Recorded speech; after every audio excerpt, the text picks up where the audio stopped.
We're on US 19, south of Perry. Not very far, but I don't know how far. And we are right off of 19, right on it.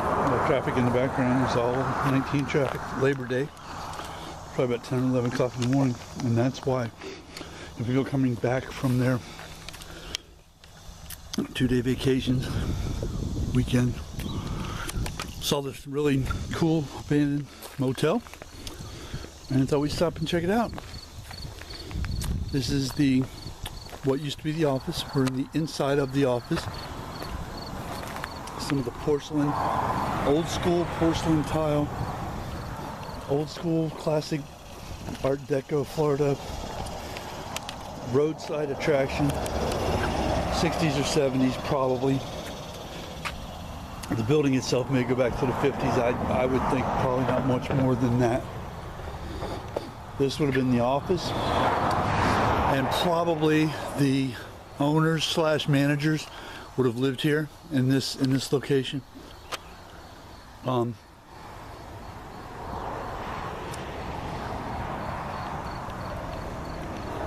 a bathroom and sink in here. This wall's obviously fallen down from right. It looks from right here. So this would have been all windows.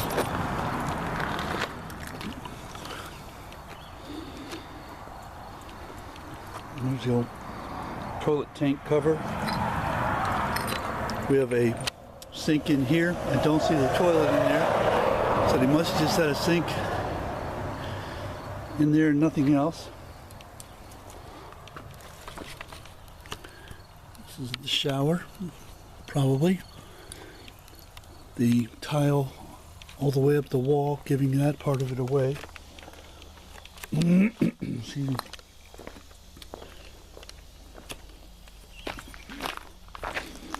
Been abandoned for quite some years. Nature's reclaimed much of this location.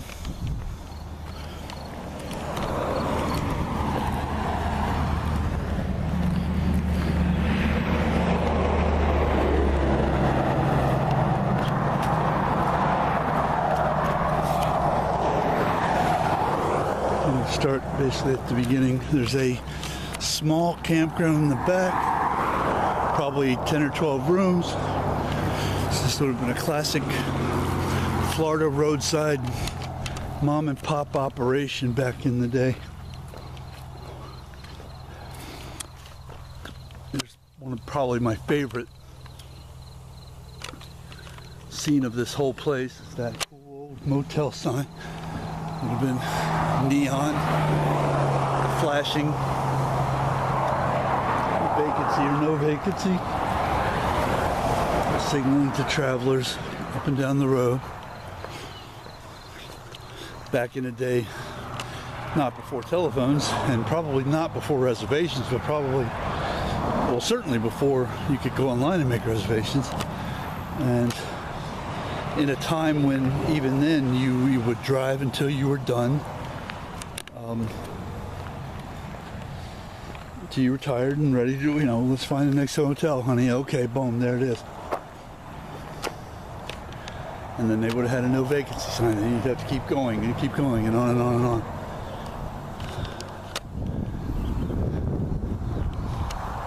We're not going to go in every one of these. We're not even going to go fully inside one of them. It's all dilapidated, falling down type situation. Structures are pretty much ruined.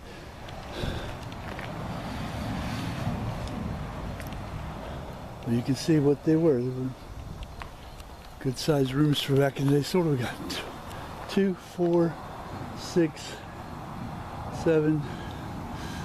So it had about 14 rooms, 14, 15 rooms as I can see.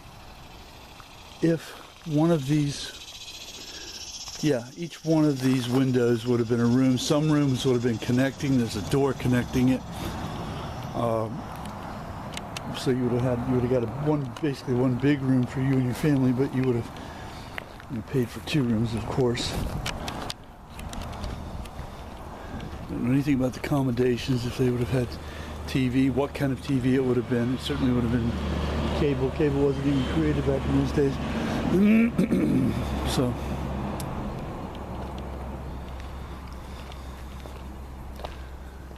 this was my favorite one. I went through here earlier in photograph. I like to still have ragged ass remnants of a curtain, and that is a textile connection to today.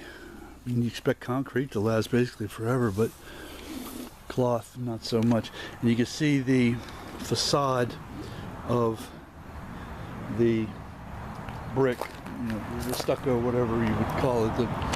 Basically the facade is the same design as what we saw lying on the ground over here. So they would have, at the office, they would have built it with block, then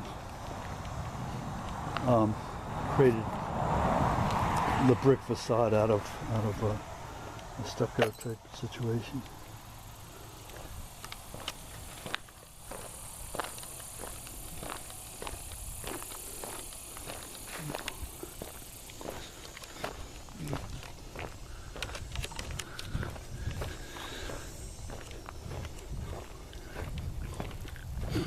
It's overgrown, but it seems like somebody must come through here. I mean, it's not as overgrown as it could be. So a lot of times these weeds, the bigger, thicker weeds, will grow into little trees. Like these trees right here are basically weed trees. So that hasn't overgrown it yet.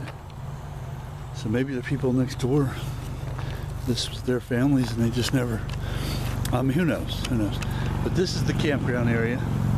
You got, let's see, 2, 4, 6, looks like they go around in a circle. I don't know, maybe 18 or 20 hookups for electric and water. These are wooden poles. They're made out of wood. They're not, and there's PVC. So that might have been an afterthought. They might have had this available to them. They own this land.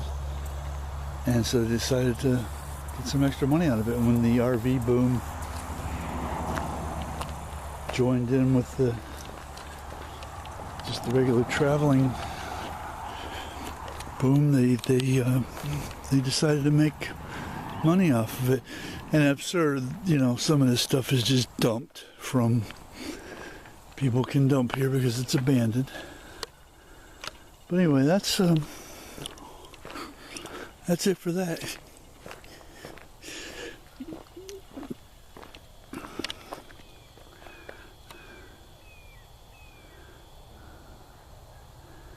Pretty neat. I'm glad we stopped. So we're going to wrap it up from here.